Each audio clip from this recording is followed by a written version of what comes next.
Hello students and learners, welcome to the brain box tutorials. I am your teacher Priyanka. हम कर रहे थे ICSE class 10 physics के numericals, chapter था current electricity. उसका सेक्शन ए आज हम ख़त्म कर देंगे क्योंकि कुछ ही सम्स बचे हुए हैं। तो आज उन सम्स को करके चैप्टर को ख़त्म, मतलब उस एक्सरसाइज को ख़त्म करते हैं। तो चलो नंबर 10 करते हैं। नंबर 10 में लिखा है a wire of resistance 9 ohm having length 30 centimeter is tripled on itself. What is the new resistance? पहले इस सम को अच्छे से समझ लो। क्या लिखा है कि एक वायर है जिसका रेजिस्टेंस R1 9 ओम है, ठीक है, और इसका लेंथ 30 सेंटीमीटर है।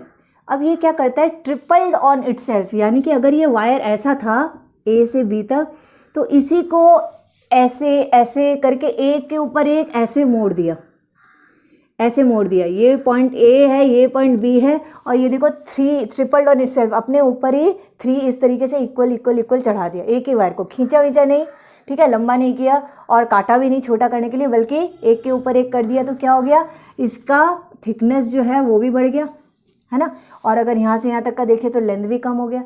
तो ट्रिपल्ड कर दिया, यानी कि अगर एरिया अभी ए है तो बाद में एरिया क्या हो जाएगा, ट्रिपल हो जाएगा, 3 गुना बढ़ गया एरिया। अभी तो ये पतला सा है और अभी इसके 3 लेयर्स हो गए, तो ए की जगह 3 हो गया। और लेंथ इसकी अब छोटी हो गई, 30 की जगह 30/3, मतलब कि 10 सेंटीमीटर की लेंथ रह गई, ठीक है। और हमको अब पूछ रहा है कि अब बताओ what is it's new resistance. तो अब इसका न्यू रेजिस्टेंस हम निकालते हैं, मतलब हमको R2 निकालना है। तो हम बिल्कुल जैसे हमने प्रीवियस वीडियो में भी इसके तरीके के सम्स किए थे, अगर चेक करना चाहते हो उसको तो चेकआउट कर लो। ये रहा आई बटन में उस वीडियो का लिंक है, देख लेना। अब देखो हम वापस से वैसे ही टाइप के कर रहे हैं सम। RLA दिया है, हम इसका रेजिस्टिविटी निकालेंगे, मतलब स्पेसिफिक रेजिस्टेंस, जो कि एक ही वायर है तो दोनों का सेम ही होगा। रेजिस्टिविटी का फॉर्मूला है RA/L, यानी इस केस में 9 × A/30, थोड़ा सा कट रहा है, 3A/10 हो गया। तो ये हम जब R2 निकालेंगे, रेजिस्टेंस का फॉर्मूला होता है रेजिस्टिविटी × लेंथ अपॉन एरिया। तो रेजिस्टिविटी तो सेम ही है क्योंकि सेम मटेरियल है, तो यही 3A/10 मैं यहाँ लिखती हूँ। लेंथ इसका 10 हो गया, कम हो गया, डिवाइडेड बाय एरिया बढ़ गया, 3A हो गया, 10 कट गया, 3A भी कट गया, यानी कि बचा 1, यानी कि इसका रेजिस्टेंस 1 ओम हो गया। और इस सम को भी हम पहले रफ में, इसका भी आंसर हम सोच सकते हैं कि वो 9 था, अब उसका लेंथ 3 टाइम्स कम हो गया, मतलब 1/3 हो गया। लेंथ 1/3 होगा तो रेजिस्टेंस भी 1/3 होगा, तो ठीक है, 9 का 1/3 हो गया, मतलब 3 ओम रह गया। और अब एरिया बढ़ गया 3 टाइम्स, तो भी रेजिस्टेंस 3 टाइम्स कम होगा, तो फिर 3 टाइम्स कम किया तो 1 ओम आंसर हमारा आएगा। ये हम पहले ही सोच सकते हैं, फिर सॉल्व करेंगे तो देखो 1 ओम भी आ गया। अब करते हैं सम नंबर 11। अच्छा, कुछ एक मैसेजेस आए मेरे पास में कि जो मैं नंबर कर रही हूँ उन जो स्टूडेंट्स हैं उनकी बुक्स में नंबर थोड़े से डिफरेंट है। तो वो हो सकता है एडिशन का कुछ डिफरेंस हो, कि अलग अलग एडिशन में कुछ सम्स को चेंज कर देता है या नंबर बढ़ा देता है या कम कर देता है, तो वो रीज़न हो सकता है। मैं अपने बुक के हिसाब से कर सकती हूँ जो मेरे पास एडिशन है। तो देखना, अगर जैसे मैं अभी 11 नंबर कर रही हूँ, अगर आपका ये नंबर 11 नहीं हो कि नंबर 10 हो, 12 हो, वो थोड़ा चेक कर लेना। ओके, नाउ देखो सम क्या लिखा हुआ है। What length of copper wire of specific resistance 1.7 × 10⁻⁻8 ohm metre and radius 1 millimetre is required so that its resistance is 1 ohm. ये क्या क्या इन्फॉर्मेशन हमको दिया है, एक कॉपर वायर है और उसकी रेजिस्टिविटी यानी उसका स्पेसिफिक रेजिस्टेंस ये है 1.7 × 10⁻⁸ ओम मीटर। उस वायर का रेडियस जो है वो 1 मिलीमीटर है और रेजिस्टेंस 1 ओम है। उसका लेंथ क्या होगा, तो इजी है। देखो लेंथ के लिए हम क्या रेजिस्टेंस वाला फॉर्मूला यूज़ कर सकते हैं ना, रेजिस्टेंस या रेजिस्टिविटी, कोई भी रेजिस्टेंस होता है रेजिस्टिविटी × L/A, यानी कि L क्या होगा, RA/स्पेसिफिक रेजिस्टेंस। ये तो हम कर सकते हैं। तो हमको क्या चाहिए, एक तो एरिया चाहिए, यहाँ हमको रेडियस दिया है, पहले तो हम इसका एरिया निकाल देते हैं।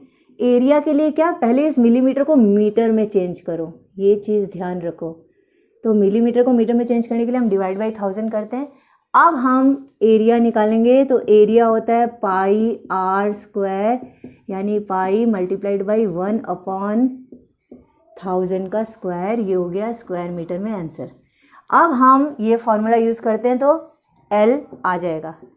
तो R resistance is 1 multiplied by area, यानी कि पाई 1/1000 का स्क्वायर, यानी कि 1 ऊपर नीचे 2 बार 1000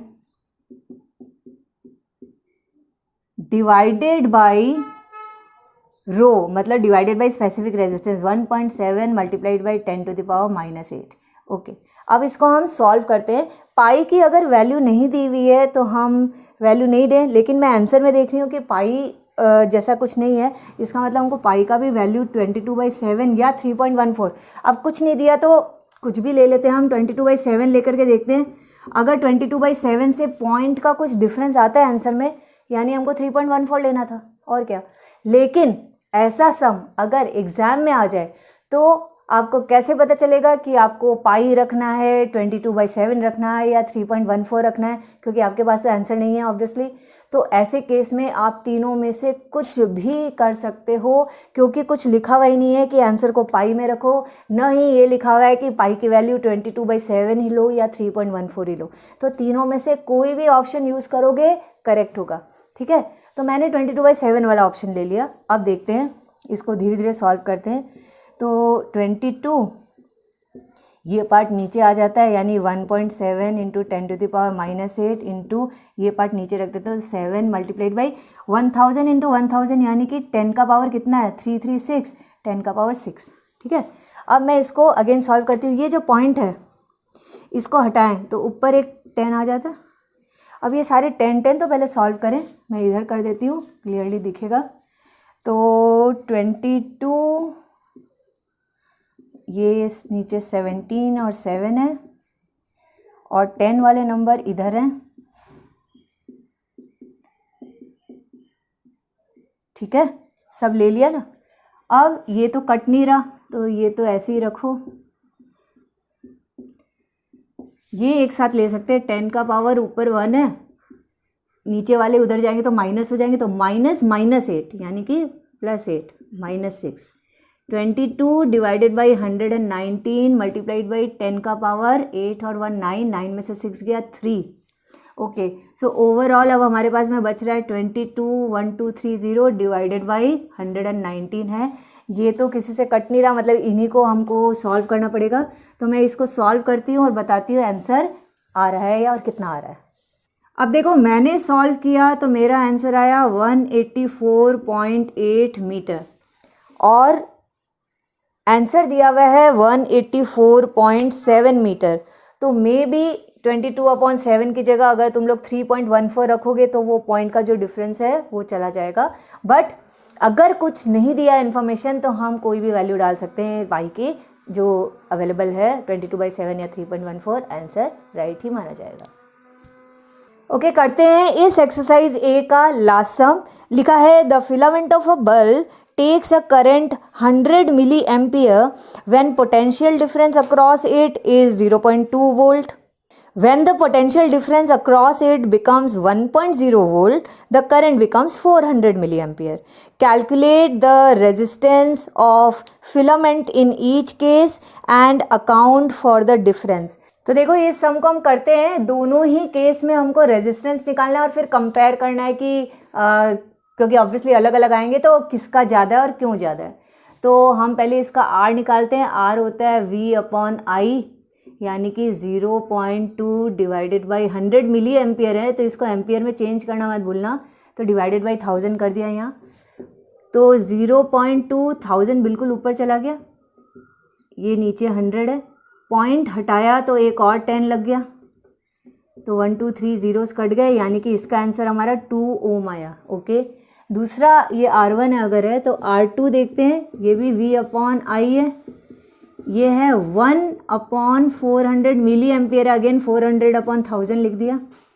तो ये 1000 ऊपर चला जाएगा, मतलब 1 मल्टीप्लाइड बाई 1000 डिवाइडेड बाई 400, तो 10/4 आया, और कट सकता है 5/2 यानी कि 2.5 ओम। तो रेजिस्टेंस किसका ज़्यादा है? नेक्स्ट वाले का ज़्यादा है। ये तो हमने कंपेयर कर दिया, एक का 2 ओम है तो दूसरे का 2.5 है। इसका 2.5 क्यों हो गया? इसका रेजिस्टेंस क्यों बढ़ गया? क्योंकि इसमें करंट ज़्यादा जा रहा है। देखो इसमें 100 मिली एम्पियर जा रहा था, इसमें 400 जा रहा है। करंट ज़्यादा जाने से इसका टेम्परेचर बढ़ा होगा, टेम्परेचर बढ़ा है तो रेजिस्टेंस भी बढ़ेगा, because resistance is directly related to temperature.